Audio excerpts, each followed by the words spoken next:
Ce qui me motivait, c'était la justice, le fait de condamner un crime, de condamner un délit et de pouvoir contribuer à mon niveau à pouvoir déterminer si quelqu'un est coupable ou non.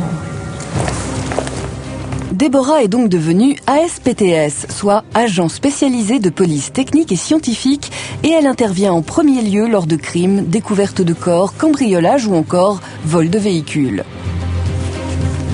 Toutes les parties au procès, les parties civiles, les magistrats, les enquêteurs, sont de plus en plus demandeurs de preuves scientifiques au sens large du terme. Et le rôle de ce fait des ASPTS ou des techniciens est considérable.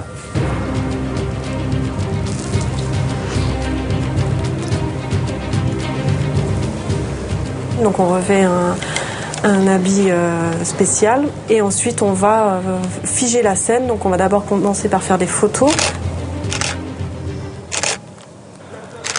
Et ensuite, on va observer minutieusement et matérialiser tous les indices qu'on va trouver pour pouvoir ensuite les prélever. Il y a une partie qu'on analyse nous, donc tous les supports qui peuvent révéler des empreintes, donc tout ce qui est plastique, support poreux comme une feuille. Donc ça, on va le faire nous dans notre labo. Et par contre, tout ce qui est ADN, biologique, fibres, cheveux, on va les envoyer dans des labos spécifiques qui traitent de ce genre de procédés. Et ensuite, on va établir un dossier technique qui va ensuite partir chez un juge. Donc il faut que nous, on soit très précis et très concis dans notre rapport et nos photos. Un métier passion pour Déborah, qui pourtant est souvent confrontée à des scènes difficiles.